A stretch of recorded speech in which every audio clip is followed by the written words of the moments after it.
सुप्रभात बच्चों।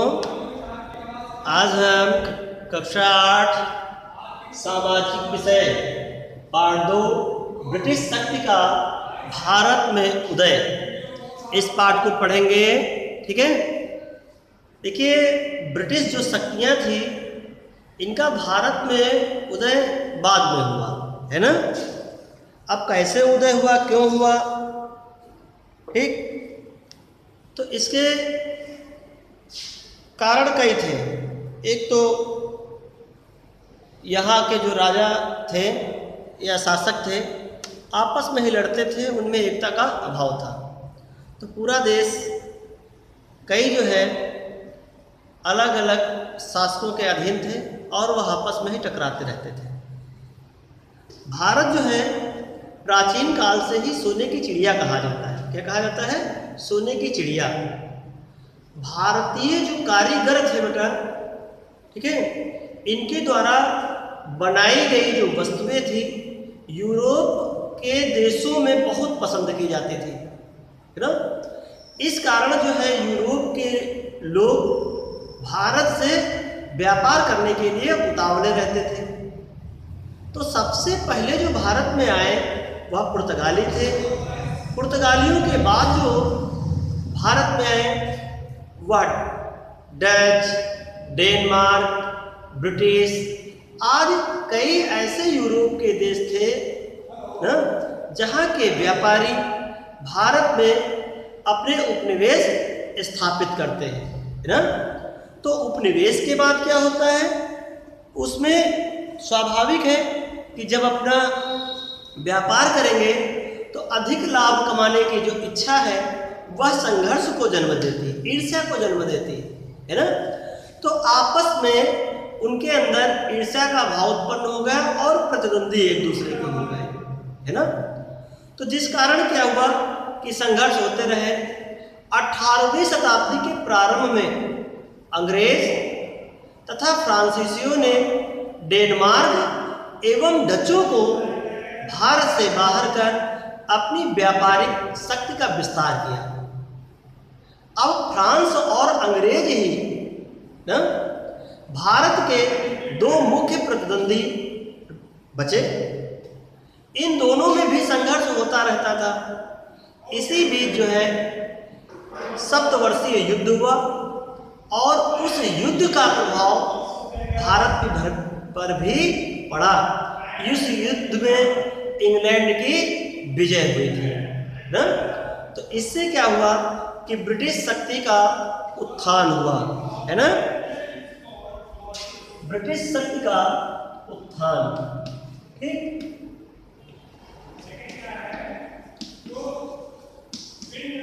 शक्ति का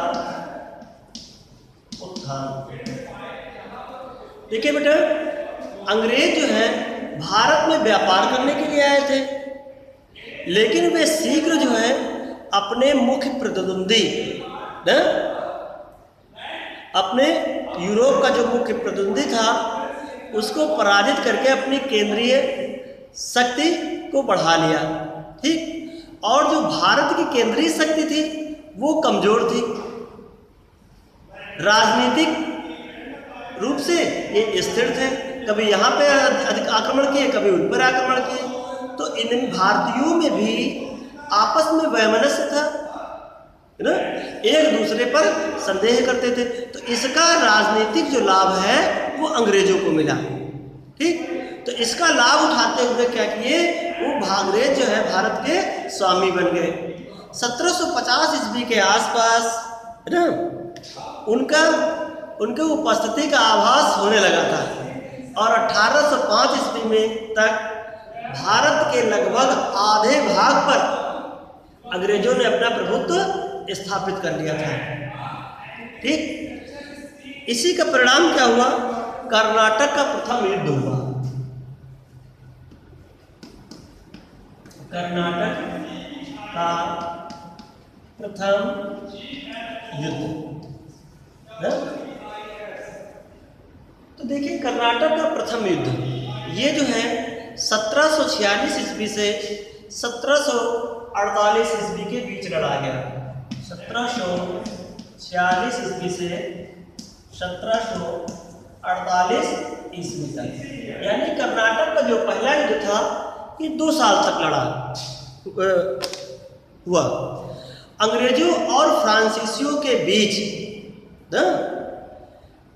सबसे पहले इसी राज्य यानी कर्नाटक में संघर्ष शुरू हुआ। यह 1740 से 48 यूरोप में क्या था कि इसी दौरान यूरोप में ऑस्ट्रिया के उत्तराधिकार को लेकर के फ्रांसीसी और अंग्रेज ये दोनों एक दूसरे के विरुद्ध हो गए, है ना। तो इसमें क्या हुआ, उस समय जो है डुप्ले पांडिचेरी में फ्रांसीसी कंपनी का मुख्य अधिकारी था। ठीक, इंग्लैंड और फ्रांस के बीच यूरोप में युद्ध शुरू हुआ। फ्रांसीसियों ने क्या किया, यहाँ पर सेंट जॉर्ज का किला था, फोर्ट सेंट जॉर्ज का किला, ठीक, इसको लूट लिया। जब कर्नाटक के शासक ने देखा कि उसके प्रांत में फ्रांसीसियों की शक्ति बढ़ती जा रही है तो उनके खिलाफ उसने सेना भेज दी। ठीक, परंतु कर्नाटक की सेना की हार हो गई, इसमें कर्नाटक की सेना की हार हो गई। अब क्या हुआ कि 1748 ईस्वी में यूरोप में एक शांति का समझौता हुआ और उस समझौते के तहत फ्रांसीसियों ने अंग्रेजों को मद्रास वापस कर दिया। तो इससे क्या हुआ कि कर्नाटक का पहला युद्ध जो था वो समाप्त हो गया। ठीक, लेकिन ये भी स्थायी नहीं रहा। फिर कर्नाटक का दूसरा युद्ध शुरू हो गया, कर्नाटक का द्वितीय युद्ध।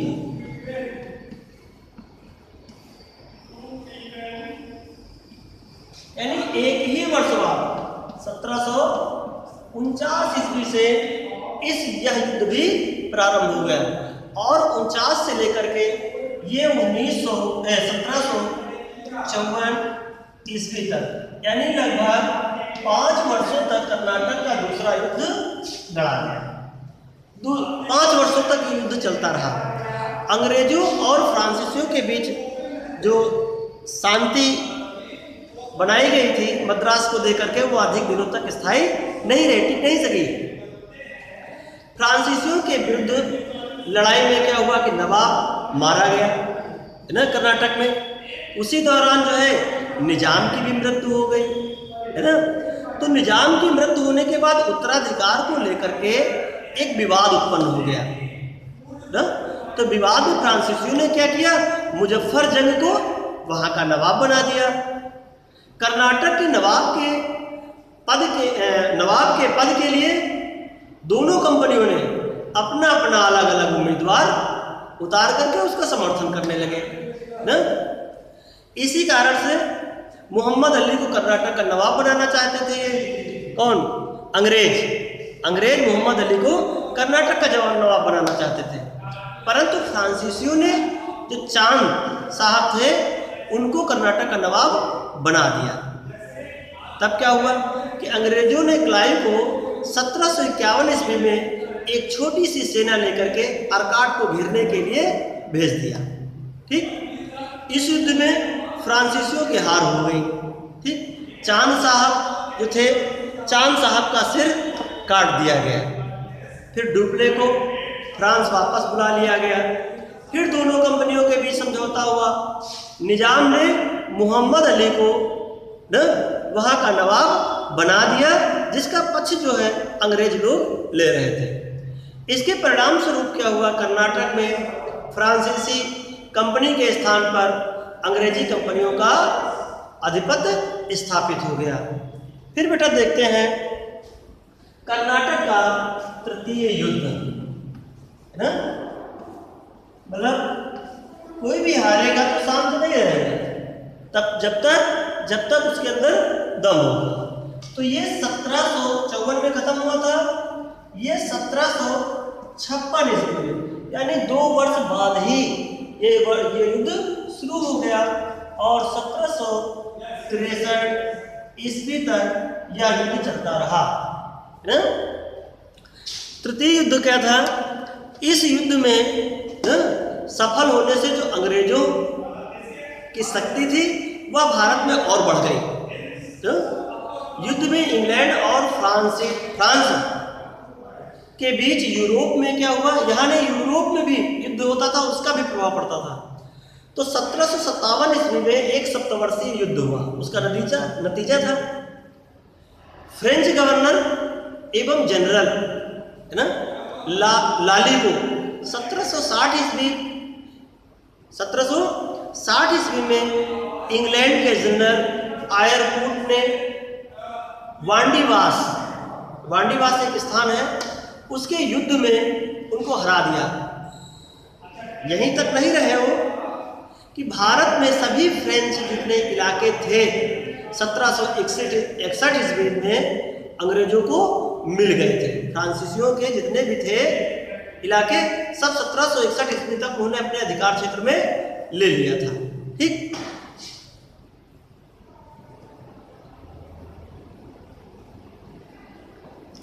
इसके बाद देखते हैं यूरोप में 1763 ईस्वी में फिर पेरिस की संधि हुई। उस संधि के द्वारा युद्ध समाप्त हुआ और भारत में भी इन दोनों ने युद्ध समाप्त कर दिया है। फिर बंगाल विजय, ईस्ट इंडिया कंपनी की जो थी इंग्लैंड की ना, इसकी फैक्ट्री जो है कोलकाता में स्थापित की गई। 1757 ईस्वी में अंग्रेजों ने फ्रांसीसियों से जो चंद्रनगर था उसको छीन लिया। क्लाइव ने भी इसी वर्ष प्लासी के मैदान में बंगाल के नवाब सिराजुद्दौला, नाम सुना होगा ना, सिराजुद्दौला को पराजित कर दिया। और इसके साथ ही भारत में ब्रिटिश साम्राज्य की जो नींव थी वह रखी गई। ऐसा कहा जाता है कि प्लासी का युद्ध और बक्सर का युद्ध 1764 ईस्वी में, ये दोनों युद्ध ऐसे थे जो अंग्रेजों की जड़ें भारत में मजबूत कर दी थी और भारतीयों की जो राजाओं की शक्ति थी वह पूर्णतः कमजोर हो गई थी। अब हम बेहतर देखते हैं प्लासी का युद्ध क्या था, है ना। देखिए प्लासी का युद्ध 1757 ईस्वी में हुआ, प्लासी का युद्ध।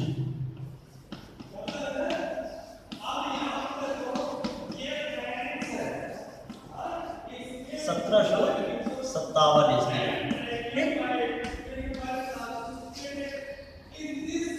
देखिए प्लासी का युद्ध अंग्रेज जो थे वो सिराजुद्दौला के सेना के प्रमुख मीर जाफर का नाम सुना होगा, बहुत लिया जाता है, गणितकार था ना।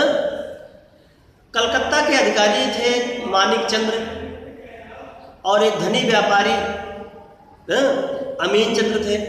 वह कुछ जो नवाब से विरोध करते थे उन लोगों को अपने साथ अंग्रेजों ने मिला लिया। इसके बाद क्या हुआ, क्लाइव ने सिराजुद्दौला के विरुद्ध हमला कर दिया, आक्रमण कर दिया तथा मीर जाफर 1757 से 1760 ईस्वी में इसको बंगाल का नवाब बना दिया। मतलब 57 में बनाया और 60 में इसका भी काम खत्म कर दिया। मीर जाफर ने अंग्रेजों को कई तरीके की सुविधाएं देता था।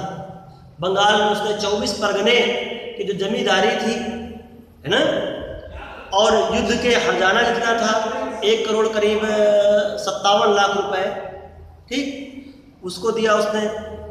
फिर भी जो कंपनी थी उनकी मांगों का अंत नहीं था, उनका लालच बढ़ता जा रहा था। तो 1760 ईस्वी में कंपनी ने मीर जाफर का जो दामाद था मीर कासिम, उसको वहां का नवाब बना दिया, है ना। मीर कासिम मीर जाफर को अपदस्थ करके बनाया गया था। तो मीर कासिम जो 1760 से 64 तक ये भी रहा, ठीक। यहाँ हुआ कि अंग्रेज इसके मामले में हमेशा हस्तक्षेप करते थे। तो इसने क्या किया कि हस्तक्षेप से दूर होने के लिए जो बंगाल की राजधानी थी मुर्शिदाबाद, उसको बदल करके मुंगेर कर दिया, ठीक, मुंगेर कर दिया।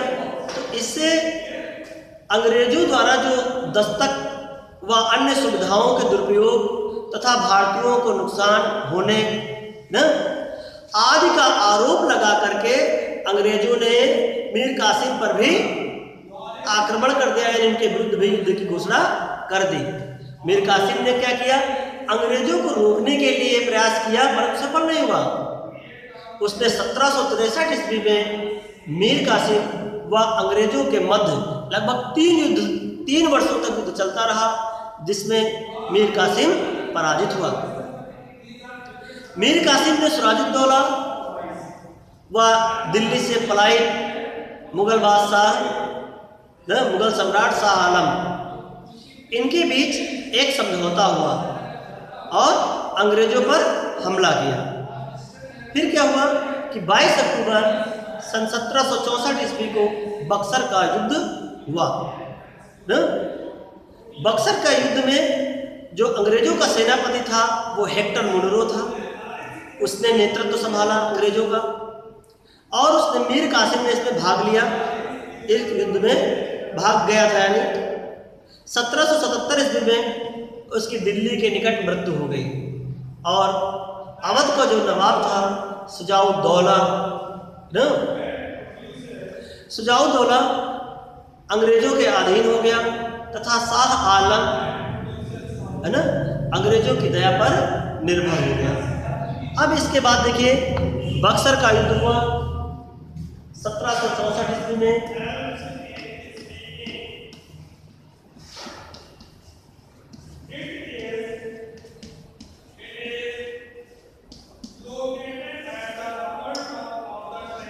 देखिए बेटा बक्सर का युद्ध, इस युद्ध में 1763 ईस्वी में जब मीर कासिम इधर पराजित हुआ तो हम मुगल सम्राट शाह आलम है ना द्वितीय से मिला।